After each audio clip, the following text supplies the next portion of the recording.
Bonjour, donc je suis ici pour vous parler un peu du roman de la Rose. Et j'aimerais aborder trois points. Le premier est celui d'un livre à deux mains, c'est-à-dire des auteurs du roman de la Rose, Guillaume de Loris, Jean Demain. Le deuxième point sera la façon dont le roman de la Rose a été lu, c'est-à-dire servant de bibliothèque à ses lecteurs à partir de la fin du XIIIe au XIVe siècle. Le troisième point abordé, ce sera le roman de la Rose, peut-on encore le lire aujourd'hui? Et l'une des raisons pour lesquelles on le lira aujourd'hui est peut-être paradoxale, c'est que c'est un texte comique, ce qui échappe parfois à la plupart de ses lecteurs. Donc, j'aborde mon premier point.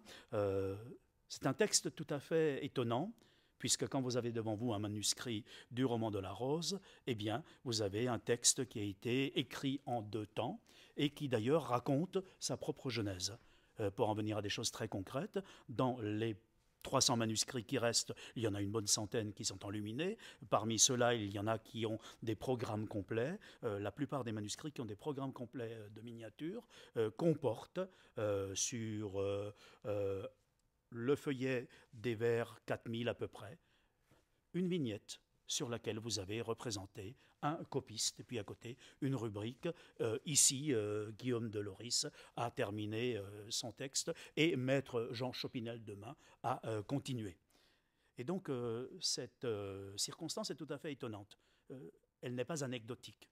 D'abord, c'est un texte qui, 6000 vers plus loin, nous dit, eh bien voilà, le protagoniste, celui qui jusqu'à présent disait je, celui qu'on appelle aussi l'amant, eh bien celui-ci est le serviteur d'amour. Amour présente son serviteur à ses troupes. Et il dit, voilà mon meilleur serviteur, Guillaume de Loris.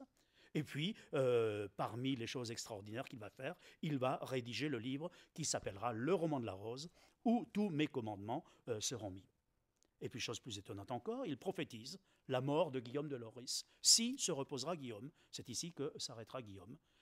Qui tombeau soit plein de baume, dont le tombeau puisse-t-il soit plein de baume, c'est-à-dire que bon, Guillaume de Loris meurt. Et puis viendra Jean Chopinel demain, qui continuera et qui mènera l'ouvrage jusqu'au bout. Bon, jusqu'à présent, rien d'inquiétant. Il y a plusieurs textes médiévaux qui imaginent des scénarios fictifs de création, de genèse. Seulement, nous sommes dans une situation extrêmement stupéfiante, puisque celui qui dit « je », qui raconte son rêve, eh bien ce n'est plus le même. Puisque le premier s'appelle Guillaume de Loris, c'est celui qui, au mois de mai, se voit en jeune homme entrer dans un verger, le verger de Déduis, et donc raconte à la première personne l'aventure rêvée.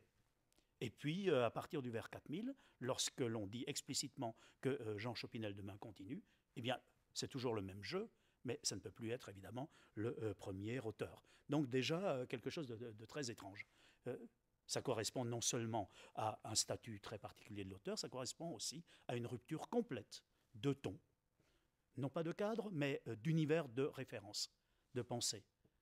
Nous avons d'abord pour 4000 vers un texte qui est l'un des plus extraordinaires concernant l'imaginaire courtois, la transposition narrative de la poésie lyrique, La fine à mort. Je ne touche pas à ce point parce que je crois que Michel Zinc en a largement parlé. La deuxième partie, du vers 4000 et quelques jusqu'au vers 21 700, eh bien c'est une espèce d'immense somme. Des omni rescibili, on y trouve absolument de tout. Une espèce d'assemblage de discours qui sont imbriqués les uns dans les autres.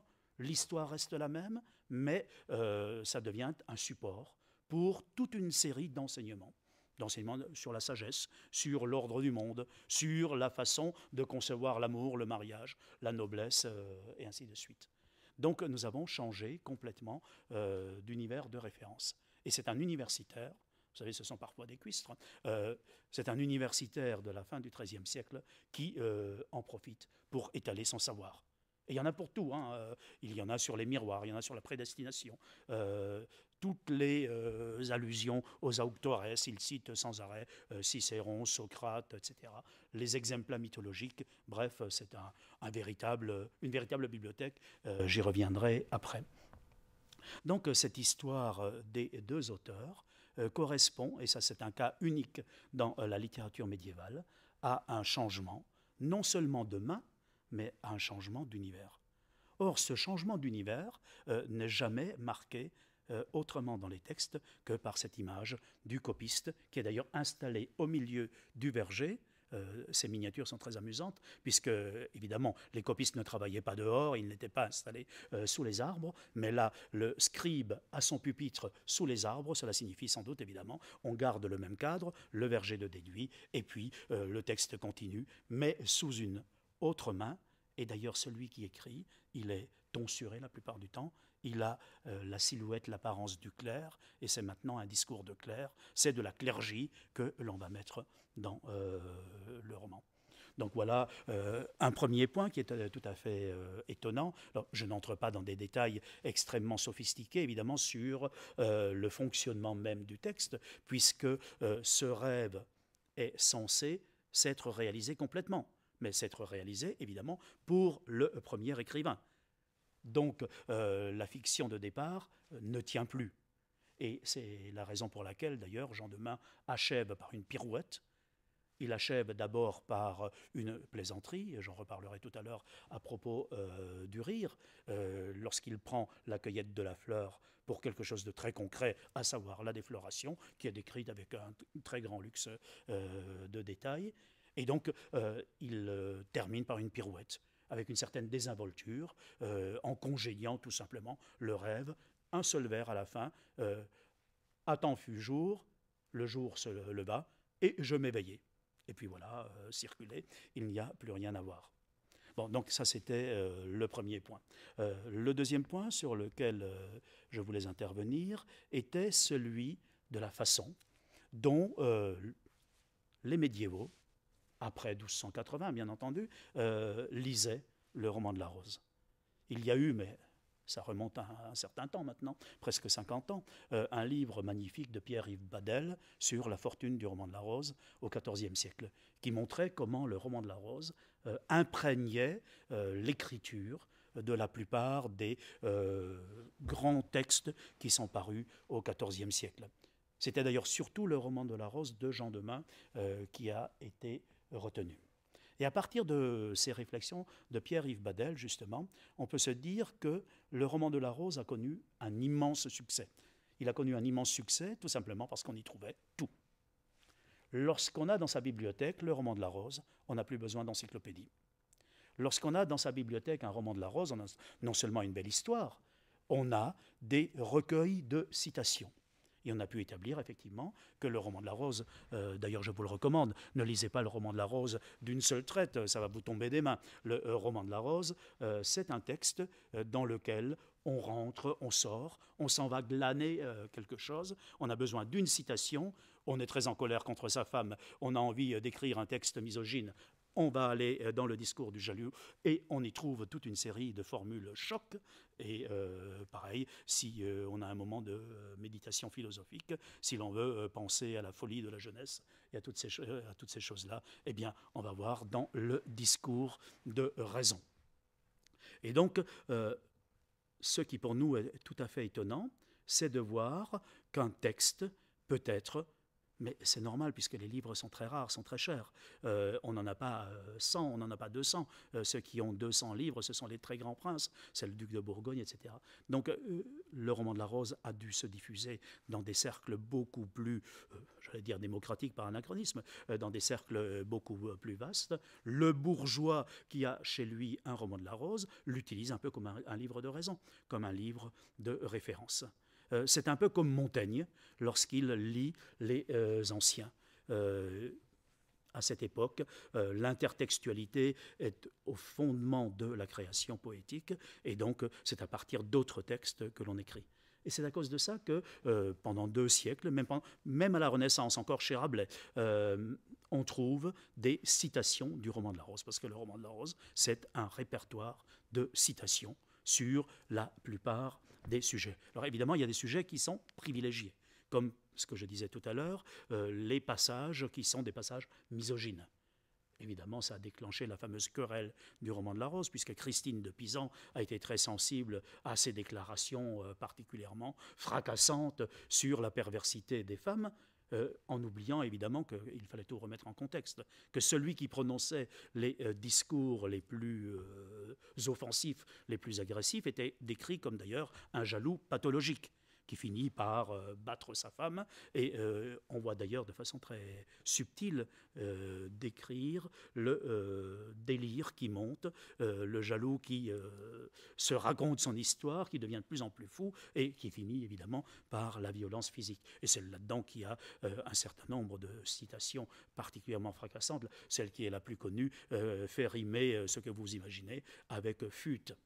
Et donc, Christine de Pisan, bien entendu, a réagi de façon extrêmement violente en prenant tout cela au premier degré. Elle avait peut-être raison, parce que justement, on lit ces choses-là au premier degré, et qu'un certain nombre de gens sont allés puiser dans le roman de la Rose ce genre de citations sorties du contexte.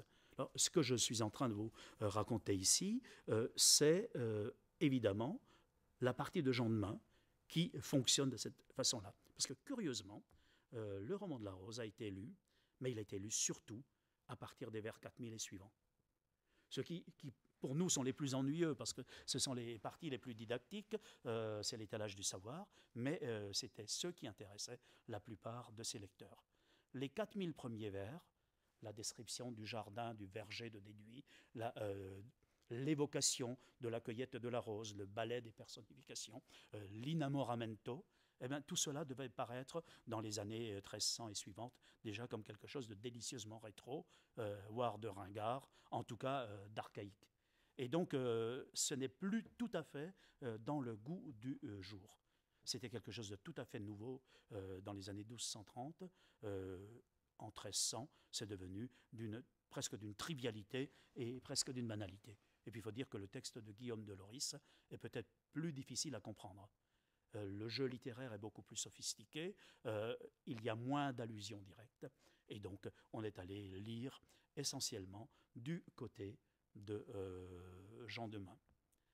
Cette lecture fragmentaire est évidemment particulièrement évidente pour le roman de la Rose, mais je pense que la plupart des grands textes ont été lus de cette façon-là. On a chez soi un livre, on va y trouver un passage, un chapitre.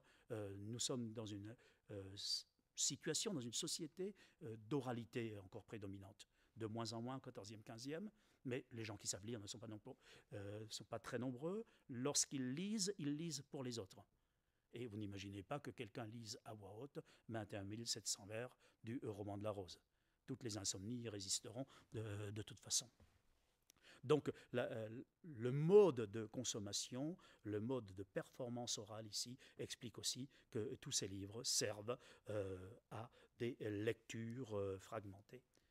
Or, il est beaucoup plus difficile de fragmenter le texte de Guillaume de Loris, qui est une sorte de continuum, alors que dans le texte de Jean de Meun, on peut découper des tranches particulièrement bien visibles. Dernier élément que je voulais aborder, c'est celui peut-être le plus inattendu. Ce texte est un texte qui a souvent été considéré comme un texte comique. Là encore, je ne parle pas de la première partie de Guillaume de Loris. Encore que ce personnage de l'amant, qui finalement ne fait pas grand-chose, qui se plaint tout le temps. C'est quelqu'un qui vit sur le mode le plus passif, qui geint, qui gémit, qui pleure. Et la fin de la première partie le montre bien. L'image saisissante, il est devant le château de Jalousie. Les rosiers sont enfermés, Bel Accueil est enfermé dans sa tour, l'amant se trouve devant les murs. Que fait-il? Il pleure. Il attend peut-être que quelque chose lui tombe du ciel et pour le sortir de cette situation. Donc c'est un personnage qui lui aussi est peut-être un tout petit peu en décalage. Et d'ailleurs, l'épisode de la fontaine de Narcisse le montre bien, puisque le narrateur à ce moment-là nous parle de la fontaine périlleuse. Bien sûr, il n'est pas comme Narcisse, il ne tombe pas amoureux de sa propre image, mais tout ce qu'il voit dans le verger, les roses dont il tombe amoureux, eh bien, c'est à travers le reflet dans cette fontaine qui est un lieu de mort et qui n'annonce rien de bon en matière d'amour, sauf peut-être qu'on ne peut jamais aimer autrement que sa propre image dans l'autre. Et ça, évidemment, cela conduit la plupart du temps à des frustrations et à des perplexités comme celle de l'amant qui se voit définitivement frustré de l'objet du désir, du moins chez Guillaume de Loris. Donc, dire que c'est comique, c'est peut-être un peu exagéré, mais le personnage est un personnage qui ne correspond pas tout à fait au standard du finament tel qu'on le décrit. Il y a des choses assez amusantes puisque les leçons d'amour portent sur toutes sortes de choses. On y mélange l'apparence physique, il faut être bien propre sur soi, il faut coudre ses manches, il faut avoir des belles chaussures et en même temps gérer la passion, bien parler aux dames, avoir l'élégance du corps, du cœur, de l'esprit. Mais Guillaume de Loris, dans l'euphémisme courtois, ne se prête pas tellement évidemment à des perspectives, à des interprétations comiques. En revanche, dès que Jean de Meun intervient, et même dans l'endroit le plus inattendu, le discours de Raison. Raison, c'est quelqu'un qui est très sérieux. C'est une dame très austère, elle est fille de Dieu, elle vient, elle fait la leçon. Elle parle de la noblesse, elle dit l'amour c'est de la folie de la jeunesse. Il vaut mieux s'en tenir à l'amitié ou alors à l'amour de la sagesse, à la philosophie. Et elle cite évidemment tous les exemples antiques, surtout que la philosophie permet d'échapper aux caprices de fortune. Donc bon, il n'y a effectivement rien de très drôle dans ces 3000 vers. Et pourtant, à la fin des 3000 vers, il y a un passage extrêmement curieux. Un passage sur l'arbitraire du langage, où l'on voit cette dame d'une extraordinaire austérité prononcer des mots comme celui de couillon, comme celui de vite, etc. Alors, bon, pourquoi pas? Mais trouver le mot couillon tous les 3 vers et une quinzaine de fois en 200 vers, ça fait déjà bizarre. Et puis elle nous dit si l'on avait appelé les couillons reliques ou les reliques couillons, qu'est-ce que ça aurait changé? Donc c'est un discours sur l'arbitraire du langage, c'est extrêmement intéressant, extrêmement moderne bien entendu. Et puis on se dit mais de qui se moque-t-on ici? D'autant plus qu'on vient de raconter la castration de Saturne. Et donc l'amant, évidemment, ce jeune homme qui a été briefé par amour, dit tout de suite mais comment vous exprimez-vous? Comme une folle ribaude, c'est-à-dire comme une fille des rues. Ce n'est pas le langage. Et c'est à ce moment-là que Raison explique que les mots en eux-mêmes n'ont aucune valeur particulière. Il n'y a pas de sale mot, il n'y a pas de mots or et ribot, c'est-à-dire des mots sales et voyous. Il n'y a que l'arbitraire du langage. Et si on avait appelé les reliques couillons et les couillons reliques, ça n'aurait strictement rien changé. Et donc, si on utilisait le terme relique, eh bien, ce ne serait pas du tout grossier. Et donc, ça, c'est un premier passage où, effectivement, le sérieux, enfin, le sérieux, l'esthétique de l'euphémisme, de la litote, presque la solennité, le côté extrêmement impressionnant du système allégorique, où ça commence, évidemment, à s'ouvrir sur un clin d'œil, sur un sourire. Placer dans la bouche de Raison ce genre de propos, c'est évidemment cum grano salis. Et puis progressivement, les choses deviennent de plus en plus transparentes, de plus en plus claires, et le comique devient de plus en plus réel. Interviennent des personnages comme la vieille. La vieille, qui est une maquerelle, c'est la figure de la maquerelle telle qu'elle existe dans les comédies latines, et qui donne à bel accueil tous les moyens de séduction des hommes, en énumérant toutes les façons de tromper par les phares, comment cacher ses vices, comment se tenir à table, comment susciter le désir, et comment surtout plumer l'homme jusqu'à la dernière plume de son croupion. Donc là aussi, c'est un discours qui, évidemment, à l'intérieur de ce système, fait un peu tâche. Mais toujours cette présence du clin d'œil ironique et qui devient de plus en plus affirmé. Arrive ensuite un personnage qui est à la fois inquiétant et drôle, c'est Faux-Semblant, le moine, qui est une espèce d'ancêtre du Don Juan de Molière, puisqu'il dit « Regardez-moi, tel que vous me voyez, je suis hypocrite ». Alors évidemment, l'hypocrite qui dit « je suis hypocrite », c'est une situation tout à fait paradoxale. Mais Faux-Semblant est un personnage qui, avec un cynisme absolument extraordinaire, dévoile toutes les ficelles utilisées par les ordres mendiants pour être proches du pouvoir et pour tisser leur réseau dans la société. Personnage comique parce qu'il est flanqué d'une femme qui est une sinistre figure qui s'appelle Abstinence Contrainte, et ils vont tous les deux se livrer un raid commando pour pénétrer dans le château. Et en particulier, ils vont couper la langue de Malbouche, c'est-à-dire l'instrument principal, évidemment, de sa perversité et de sa médisance. Donc voilà encore un personnage, on pourrait entrer dans les détails, c'est un personnage qui est conspué par tout le monde, mais qui est utilisé et qui fait rire, parce qu'évidemment, nous sommes dans la satire des plus classiques, la satire anti-monacale. J'ai parlé tout à l'heure de femmes. Effectivement, nous avons là des traits particulièrement gros, particulièrement grossis. Mais lorsqu'on prend le contexte, ce personnage du jaloux est un personnage parfaitement ridicule, un personnage grotesque, un personnage comique. Et comme la vieille, on finit par se prendre de sympathie pour la femme qu'il dénonce. Renversement complet de situation. Nous sommes dans un texte allégorique, il y a des personnifications. Eh bien, Jean Demain utilise le procédé de la personnification pour créer une espèce de comique grotesque, complètement du côté du nonsense, c'est-à-dire qu'il imagine le combat des vices et des vertus avec, bien entendu, des situations totalement aberrantes, totalement absurdes, Pitié qui, avec ses larmes, noie son adversaire. Et donc, en poussant au maximum le trait, c'est-à-dire tout simplement la logique de développement de la personnification, on aboutit à des choses tout à fait stupéfiantes, totalement saugrenues. On continue. Le personnage de nature, comme le personnage de raison, c'est un personnage solennel, respectable. Elle apparaît dans sa forge, elle forge les espèces.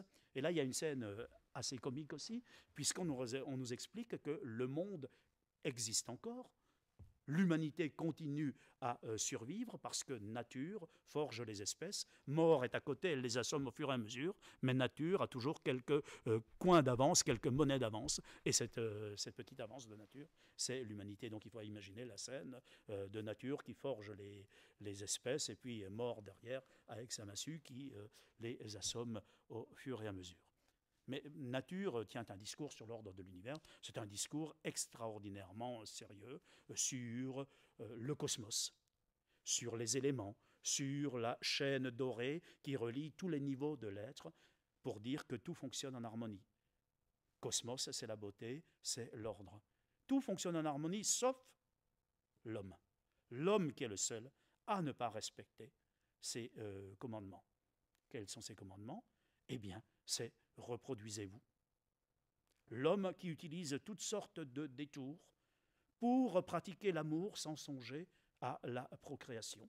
L'homme qui donc triche avec les lois de la nature, parce que nature a mis le plaisir comme appât, comme séduction, afin que l'on se reproduise. Alors, évidemment, il ne faut pas crier ici au génie et à l'innovation.